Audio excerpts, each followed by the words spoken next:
Hello viewers, Murray here with Murray's Mobile Mechanics and welcome to the channel. Today I'm working on a 2008 Nissan Pathfinder. This is the 4.0 V6 engine and the issue is the ignition switch is damaged. So the story behind this is the customer took their car to a shop and I think the shop delayed to get to the car, and the time they got to the car and they parked the car on the roadside, the time they went to see if they can take care of the car, someone had actually broken into the car and I think they tried to rob the car, but I'm not too sure, but they damaged the ignition switch. So that's what we're dealing with. So the car was towed to my place yesterday, and actually I was told even when it was powered, when they put a jumper on the battery, the tires would not roll, so it was put on a dolly. So that's our situation. That's some other stuff that we're going to look into. Maybe it's just that it's been parked for a long time, but we'll see. So let me flip the camera and then walk you through. So that's our vehicle right there. It's the Pathfinder 4.0 V6 right there, and it's the SE model. So let's get into the vehicle and then see what is going on. So you can see this is inside the vehicle and you can see the ignition has been tampered with. So even if I try to put the key in, it can't even go in. So definitely we have the ignition switch damage right there. So the first thing we're going to do is, if you look at this steering column right here, we have a screw here and two screws on the other side, which I already took out.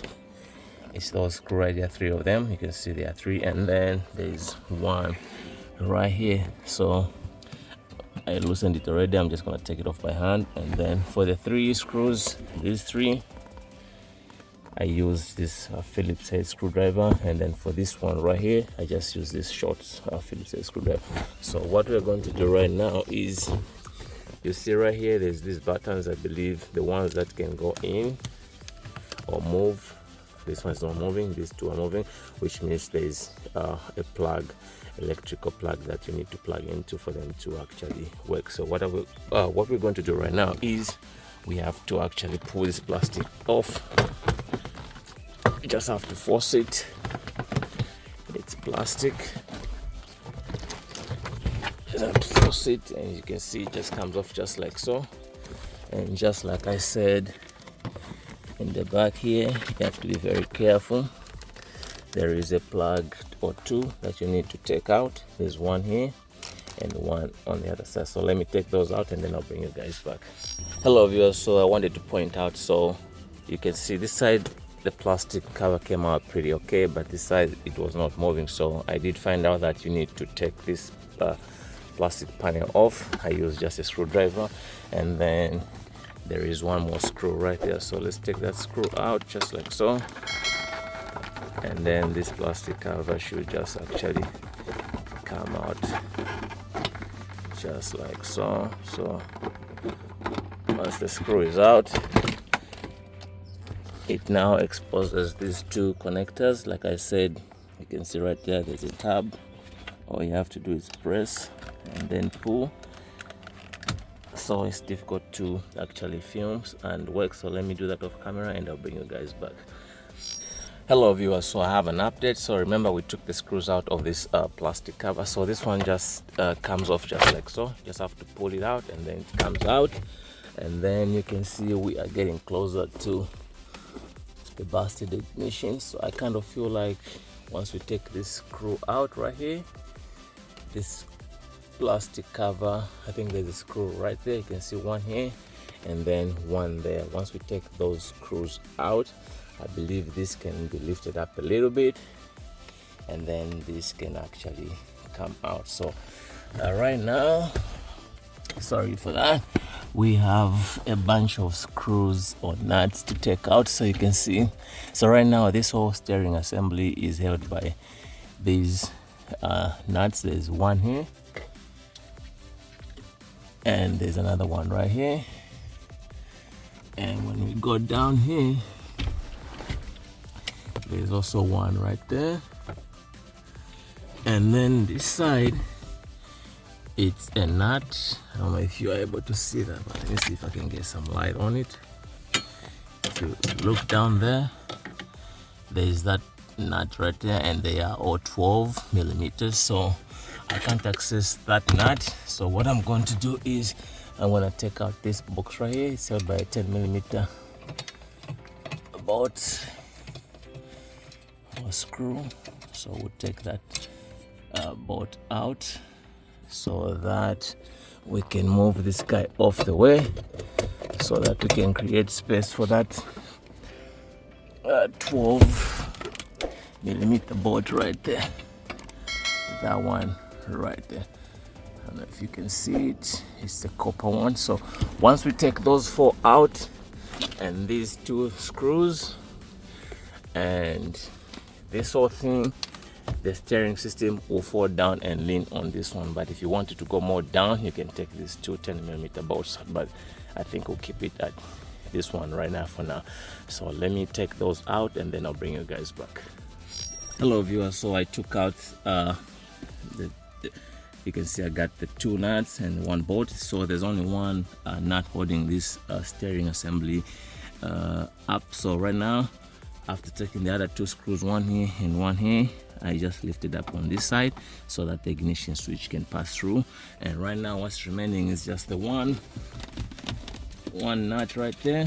And once we take it out just like so, and like I said, this whole steering assembly is going to lean on this frame right here, and that's where we are right now. So let me set myself up, disconnect a few wirings, and then I'll bring you guys back. Hello viewers, so I just want to point out, so when this whole thing was falling down, it was being held by some wire. So there is a plug that you need to take out right here. Just have to push on the tab right there in the middle, and this thing comes out. The same with this one, just push in the middle, and this one comes out first, and then this one should come off second.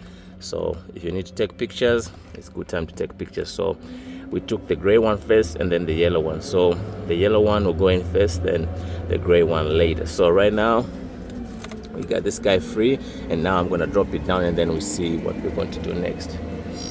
Hello viewers, so I just wanted to update you. It seems we have more electrical connections to disconnect. So there's one on top. I think this is for the window wipers and other things that are being operated by this console right here. So it's just a press and pull tab. Just take this out, and then you can see this wiring is free, and this bad boy is just leaning on the chair right now. If the chair was powered, we could have moved it backwards, but there's no power, so this is where we are. So right now we need to find a way to get into that ignition cylinder, which is this side. Let me find a better angle and then I'll bring you guys back. Hello viewers, so after disconnecting everything, I just want to point out something. So there is this piece right here. I kind of feel like it was broken. I think it sits right here. It kind of feel like it's a sensor that signals that the key is in the ignition and then the car should be started. But it looks like it might have had a ring that should go around and stick right here, but you can see the way it looks. It's been damaged, so we'll see. We'll dig more into that. And then the other issue I ran into is the space. So let me see. So this is how the ignition switch is held by these rivets right here. There's one right here. There should be one on the other side. Let's see. There's one right there. So these are not torqued very much. So all I need is just to make a cut like in the middle right there, and same with the other one. Make a deep cut and then use a screwdriver to take them out. So space is the issue. Like I said, this guy is not being powered. The battery has been drained for a long time. So let me figure out how to get that out and then I'll bring you guys back. Hello viewers, so I don't know if you're able to see, but let's see if we can focus a little bit more. Yeah, there we go. So I just figured out something. So this piece I was talking about, you can see this one has been damaged. So I think this one sits around right there, and then this other piece on the other side of the ignition, and I think they pair like that, and this is what signals to tell the car that the key has been put in the ignition and the car should be started. So this is damaged, and this also is damaged, so we'll let the customer know. Besides whatever they bought one on eBay, we need these 2 pieces. So right now we have a better view of what I was talking about. So you can see right now, let me put this on the side. So like I was saying, I need to make a cut on that rivet right there in the middle, and then another one on this one right there, and then we can just use a screwdriver to take the ignition switch out. So we have to disconnect this wiring right here. We have to disconnect this electrical connection at the back of the ignition, and then we have to also take this screw out. I don't know if you're able to see, but we have to take this screw out, and then this piece will come out. So let me take the electrical connections out and then figure out how I'm gonna make a cut on those rivets to take those bolts out. So stay tuned. Hello viewers, so I have an update for you. So what I did is I managed to make the grooves on the rivets. You can see, let's see if we can get them closer. You can see I managed to make those cuts in the rivets, and definitely I'm gonna leave the link in the description of the tool that I used. I was using this Dremel 3100 with the cutting disc right there. That's the one that made those grooves, and definitely right now we can just take these screws with the screwdriver just like so, and you can see they are coming off. So once they come off completely, then this ignition switch should just come out. So let me take off the other one off camera because I will need my hand to support me. I don't know if we can see and catch it on camera, but definitely I might need my extra hand. So let's try to see if we can actually catch it on camera. So we're gonna take this other one off like so. Let's try to use a bigger screwdriver. That should help us a lot.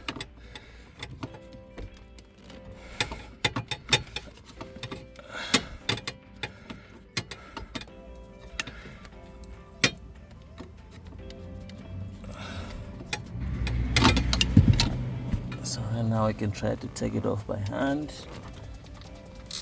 and you can see our ignition switch just comes off just like so. This is the one right here, so we'll put the one the customer bought and see how it goes from there.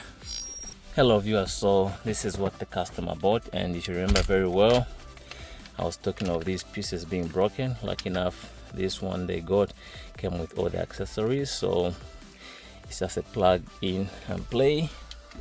They got this on eBay. It comes with a bunch of extra keys, and let's see what else is in there. And they added another accessory just for the door in case you want to change the door lock with the new key. So definitely this is what the used part came with. So I'll go ahead and put this off camera, and putting this back on is basically the opposite or reverse way of taking it out. So let me do that and I'll bring you guys back. Hello viewers, so I've connected the electrical connection that goes to the ignition switch cylinder, and this is my connection right now because the battery was completely dead on this one. So we are getting juice from my GMC, and that's the connection I'm using, the jumper cables. I tried to use my jump box. I think it's not fully charged. It didn't do anything. So right now let's get inside the Pathfinder, and we are going to actually try it. So right now you can see it's been powered. So the other connection that I was telling you about that goes to this which goes to the cylinder, the one that I was saying it was damaged on this one, this is where that bulb goes. You see that bulb right there? Because now we have power. That bulb is the connection to this connector. I think that's why when you put the key on, you have light on the cylinder right there on the ignition switch. So right now I've just put the wires that connect to the cylinder, and let's put the key in and see what we got. And now you can see we got a beeping, which is a good sign. And let's try to turn the car on, and basically you can see we got lights on the dashboard, which is a good sign. So basically what's remaining on this bad boy, I think we need to buy a different adapter, because the one that comes with this cylinder is different from this one. You can see this one's got where you can plug in the bulb, and the bulb order goes in there. This one is just pretty straightforward, that's why the bulb is not holding. So right now that's good news. What's remaining is I'm gonna put back everything to where it's supposed to be, and definitely that's how you replace the ignition switch cylinder on a 2008 Nissan Pathfinder. So I'm gonna do everything off camera, and then I'll bring you guys back once we put everything together. Stay tuned. Hello viewers, so finally the ignition cylinder has been put back in place and everything is back on. This is how the car looks when everything is in place. So let's try to fire this car to see if it's gonna run. And basically I programmed one key, and that's the one we're going to use. So I'm not gonna run the car for a long time. You can see the car is starting and it's running because it's got a coolant leak. We are going to shut it off so that we don't damage the engine, but you can see the car running. Thanks for watching, and stay blessed and stay tuned for more videos like this one.